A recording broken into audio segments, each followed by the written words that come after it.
এই girlfriend boyfriend এগুলো ইসলামের কালচার নয়। বিয়ের চেয়ে ভালো কাজ পৃথিবীতে হতে পারে।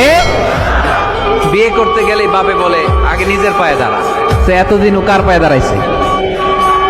ছেলে মেয়েদেরকে সাহস দেন, ছেলেও পড়বে। ওই যে একজন চিল্লান দিয়ে উঠছে, ওর কমন পড়ছে, কমন পড়ছে। মাশাআল্লাহ। গার্ডিয়ানরা যারা আছেন ওদের দুঃখ কষ্ট একটু বুঝছেন আপনারা, মিলাই দিয়েন ওদেরকে, বিয়ের পিড়িতে বসায় দিয়েন।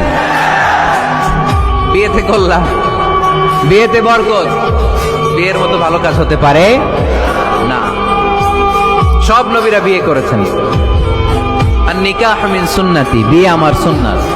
ফামান রাগিবা আন সুন্নতি ফালাইসা মিন্নি, যে আমার সুন্নতকে ভালোবাসে না সে আমার উম্মত হতে পারে না। বিয়েটাকে সহজ করে দেয়।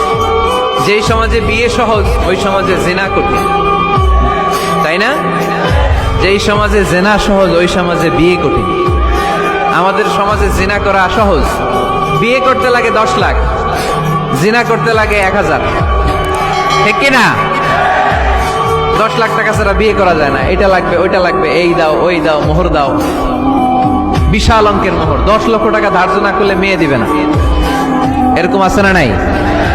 না, এগুলো আসলে ইসলামিক কালচার না।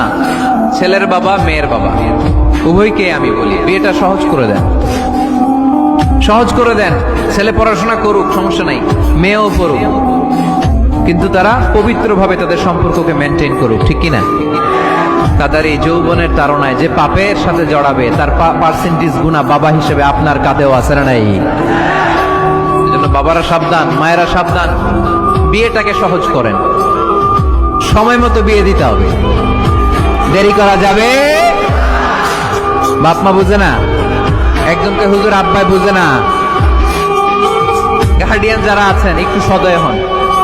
ওরা যে পাপের সাথে, পাপের রাস্তা যে ওরা চিনে যাচ্ছে, পাপের পথে যে জড়িয়ে যাচ্ছে, আল্লাহর সুপ্রিম কোর্টের কাঠগড়ায় আসামি করে আল্লাহ সেদিন আপনারা দাঁড় করাবে। ওয়াল্লাযীনা হুম লিফুরুজিহিম হাফিজুন, they guard their private। মুকদ্দমাতুল হারামে হারাম, এট এ গ্ল্যান্স।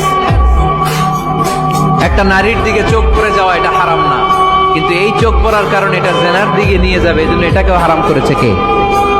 মুকদ্দমাতুল হারামে হারাম। এই নজরটা বড় খারাপ। এই নজর হচ্ছে শয়তানের বিষ মাখানো তীরের মধ্য থেকে একটা ভয়ঙ্কর তীর। এই তীর দিয়ে শয়তান যুবক আর যুবতীদেরকে কাবু করে ফেলে। আমরা শয়তানের হাতে ধরা দিতে চাই না, আমরা বিয়ের মতো পবিত্র বন্ধনে আবদ্ধ হতে চাই।